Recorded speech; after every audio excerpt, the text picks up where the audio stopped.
Bucky, now that y'all got, you're assured that at the worst y'all finish 500 in SEC play.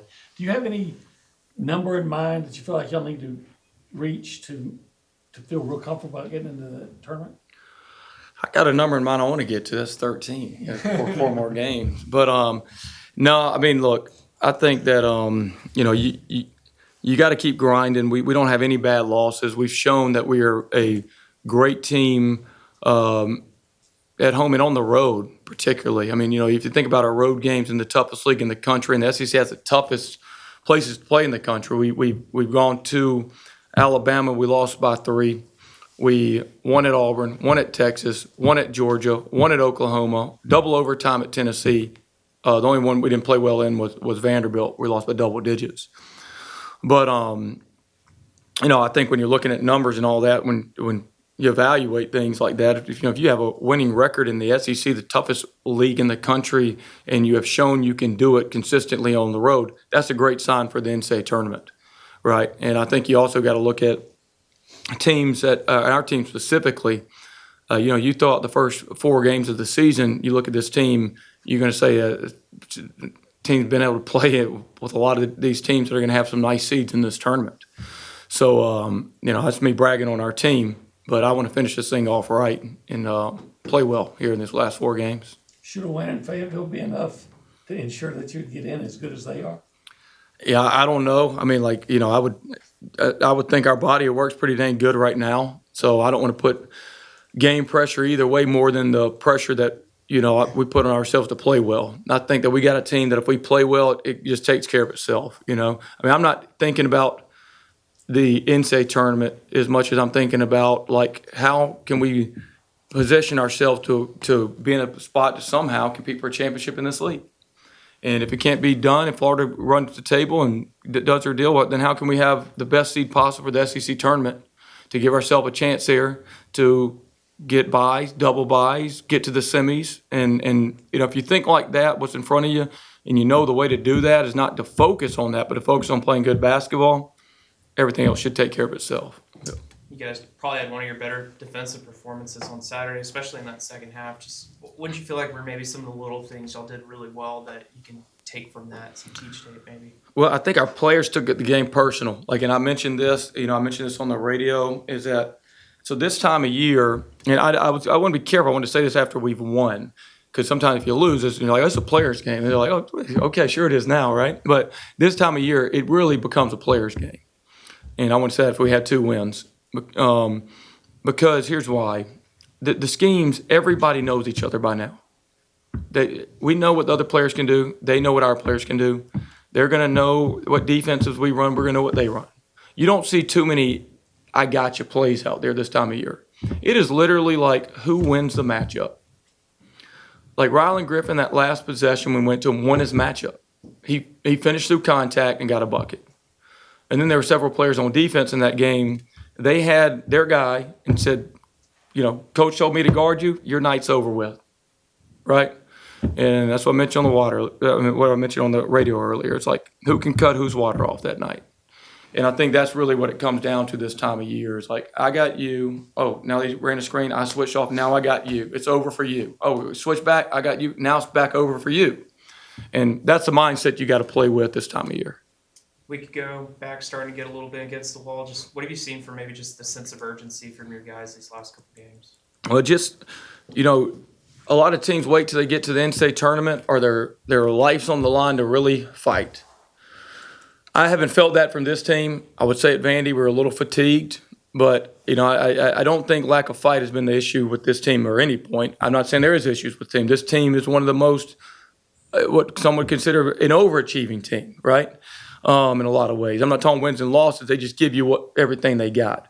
But a lot of teams, they get the NCAA tournament and their basketball life's on the line. Now they're really going to fight. UFC right there. We just talked about it earlier. They wait till they get in the octagon and they're really going to fight. Well, how did you train the 60 days leading up to that? Right? Because if you walk in the octagon and, you hadn't done that, that's an eerie feeling. So to get to the NCAA tournament, you got to have that same sense of urgency every night that your life's on the line. And I think you've seen that from our guys. With 6 games left, I told our players, let's play this like this is our NCAA tournament, one at a time. Now we're in the Sweet 16 going up to Arkansas. Because to win the NCAA tournament, you got to win 6 games.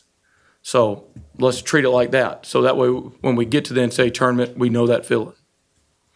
During media days that Cal kind of gave you some indirect advice about how to, build a program where there's not really a team here. Do you guys, what's that relationship like between you two? And is there any sort of challenge of sort of pushing through the Hall of Fame mystique, messaging to your players? Yeah, I've just never looked at basketball that way in terms of coaching. Like I've been in it so long. I think a lot of the coaches in general I just never looked at it as coaches versus coach. I just kind of coach our team. But to your point on Calipari, I knew him. He recruited one of our players in high school. Very genuine person,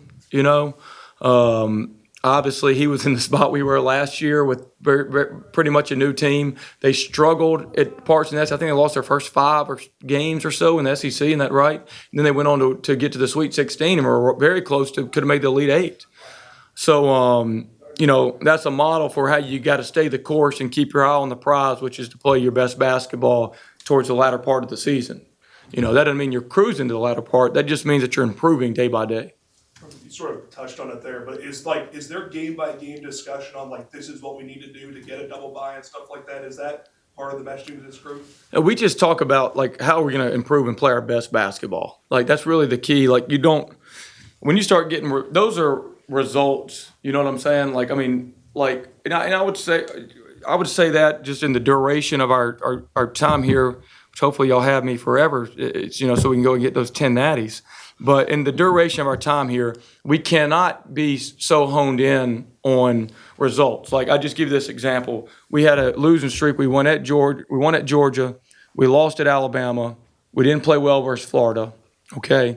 And then we lose a tight one. I guess it was Missouri next, right? Well, everyone's up and hey, what's going on? We played great at Bama, right? Missouri's beat Florida, and we were there in a 1-point game. I didn't like how I played at Vandy. But it can't be, everything's great because we're winning, but everything's terrible if we lose a game. We got to stay the course and not be results-oriented. And so I bring that up to say this, is that we got to stay that way in this time. We can't be worried about, how do we get it by? How do we do this? Everything takes care of itself if you focus and stay the course on playing well. Just playing well. And that means practicing well. And if you do that, you're going to get what you deserve. I guess as you guys maybe aim to crescendo and continue improving the little things, how much of a discussion maybe has free throw shooting been in that regard, of just something to try and continue to improve? Yeah, you always want to improve what you can. I don't overharp free throws. I think that can be detrimental. There'll be, for the last game, Josh was just out there working with his free throw. He missed couple in that game, that brought the percentages down, that he's working on something I think is really going to help him. But I think sometimes instead of us worrying so much about the glass half empty, not you guys, but just in general, let's look glass half full and let's say, man, what about Rashawn going up there and icing those free throws there? Just hey, not over for you guys. I'm icing these. Just throw it into Rashawn, foul me, come on. And then the next time Rashawn's going to be in that spot, come on. And I think that's the thing we got to remember is that life's not perfect, neither is basketball. How can you persevere when it's not perfect? And that's really what's going to matter the most down the stretch here, because it's not going to be perfect. Darius Acuff, one of the nation's best scorers. What have you seen from him, and what would you say is kind of the key to limiting his production? Oh, yeah, great player. Just kind of can get going every single way, full court, half court, tough. What did he score? 175 points on Bama the other night? Unbelievable. Just the players in this league, they're great players. So, he's going to get his. They just can't let him be easy, right? You can't look up if he has 40 and, 22 were just nothing. He only had to work for 18. So, good player, though. Anything else for Coach? All right, thank you. Thank y'all. guys. Appreciate it.